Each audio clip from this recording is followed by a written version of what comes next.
Assalamualaikum warahmatullahi wabarakatuh. Saya Ulfadi Al-Rashid dari kelas 73 akan menceritakan sebuah cerita dongeng yang yaitu judulnya adalah Legenda Putri Tujuh. Pada zaman dahulu kala di daerah Dumai terletak sebuah kerajaan bernama Sri Bunga Tanjung. Kerajaan ini dipimpin oleh Ratu Cik Sima. Ratu Cik Sima memiliki 7 putri yang cantik dan rupawan. Ketujuh putri ini disebut dengan Putri Tujuh. Di antara 7 putri tersebut, putri paling bungsulah mendapat julukan putri paling cantik, yaitu namanya adalah Mayang Sari. Mayang Sari memiliki bentuk tubuh yang indah, sehingga Mayang Sari memiliki nama lain yaitu Mayang Mengurai. Suatu hari, ketujuh putri ini sedang mandi di Sungai Lubuk Umai.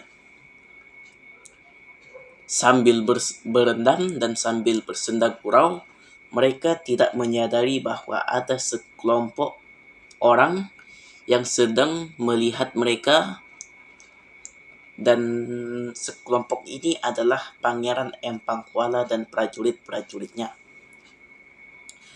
Pangeran Empang Kuala melihat mereka dari balik semak-semak.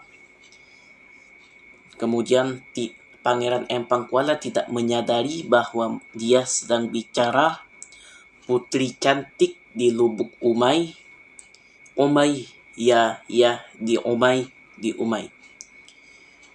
Dan masyarakat Dumai percaya bahwa nama Dumai berasal dari kata di Umai yang diucapkan oleh Pangeran Empang Kuala. Dan ternyata Pangeran Empang Kuala suka dan mencintai salah satu putri di situ yang tidak lain dan tidak bukan adalah Putri Mayang Sari. Dan Pangeran Empang Kuala berniat untuk meminangnya.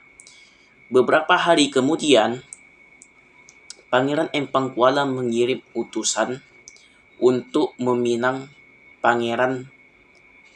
maksudnya untuk meminang Putri Mayang Sari. Kemudian Pangeran Empang Kuala tahu bahwa dia adalah keluarga dari kerajaan Sri Bunga Tanjung. Kemudian utusan itu pergi ke sana sambil membawa tepak sirih untuk adat meminang si Mayang Mengurai itu. Adat pun berjalan dengan lancar hingga pada akhirnya Ratu Cik Sima mengeluarkan pendapat bahwa adat ini lebih harusnya adalah untuk putri yang pertama. Hingga pada akhirnya lamaran untuk meminang Putri Mayang Sari ditolak oleh Ratu Cik Sima. Kemudian sang utusan ini kembali kepada Pangeran Empang Kuala yang sambil ketakutan untuk bilang bahwa sudah ditolak. Kemudian sang utusan ini bilang, "Hamba tidak bermaksud untuk mengecewakanmu, Tuan." Kemudian utusan ini bilang kepada Pangeran Empang Kuala bahwa pinangannya itu sudah ditolak oleh Ratu Cik Sima. Mendengar perkataan itu dari utusannya, Pangeran Empang Kuala naik pitam dan kesabarannya tidak bisa ditahan. Kemudian tidak langsung Pangeran Empang Kuala memulai perang dengan kerajaan Ratu Cik Sima, yaitu kerajaan Sri Bunga Tanjung. Peperangan pun tidak bisa dielakkan di tepi Selat Melaka. Di saat-saat itu, Ratu Cik Sima menyelamatkan ketujuh putrinya dan mengantarkan mereka di sebuah hutan, kemudian menyembunyikan ketujuh putri ini di dalam tanah yang di atasnya itu ada bebatuan dan banyak pepohonan di sana. Dan Ratu Cik Sima memberi mereka bekal makanan untuk selama 3 bulan. Kemudian Ratu Cik Sima kembali ke medan peperangan.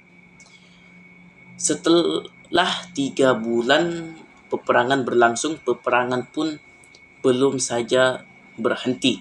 Masih lanjut hingga ke bulan keempat. Prajurit-prajurit dari Kerajaan Seri Bunga Tanjung walahan dan kalah. Akhirnya prajurit Pangeran Empang Kuala menang, dan di situ Ratu Cik Sima langsung segera pergi menemui jin yang sedang bertapa di hulu sungai Lubuk Umai. Dan pada saat suatu senja, prajurit Pangeran Empang Kuala sedang beristirahat di bawah pohon bakau. Beberapa jam kemudian, pada saat waktu sudah agak malam, prajurit-prajurit ini mati, tidak bisa hilang nyawanya. Pokoknya di situ semua prajurit tiba-tiba tidak bernyawa. Kenapa bisa begitu? Ternyata efek dari jin itu yang tiba-tiba pohon bakau itu menyerang mereka dan semuanya sudah terkalahkan. Kemudian Ratu Cik Sima mengirim utusan untuk mengirim pesan kepada Pangeran Empang Kuala. Kemudian utusan ini menghampiri Pangeran Empang Kuala untuk mengakhiri peperangan ini dan mengakui kesalahannya. Kemudian Pangeran Empang Kuala menyadari kesalahannya dan menyuruh prajuritnya untuk pulang ke istananya dan peperangan dihentikan. Dan pada saat itu Ratu Cik Sima pergi ke tempat persembunyian si ketujuh putrinya itu. Dan alangkah terkejutnya Ratu Cik Sima, ternyata ketujuh putrinya itu sudah tidak bernyawa karena kelaparan dan juga kehausan, karena bekal makanannya hanya disediakan selama 3 bulan saja. Melihat kejadian itu, Ratu Cik Sima kaget dan meninggal di tempat. Dan seperti itulah kisah Putri Tujuh di Dumai. Mungkin hanya itu yang bisa saya sampaikan tentang legenda Putri Tujuh ini. Terima kasih sudah menonton. Assalamualaikum warahmatullahi wabarakatuh.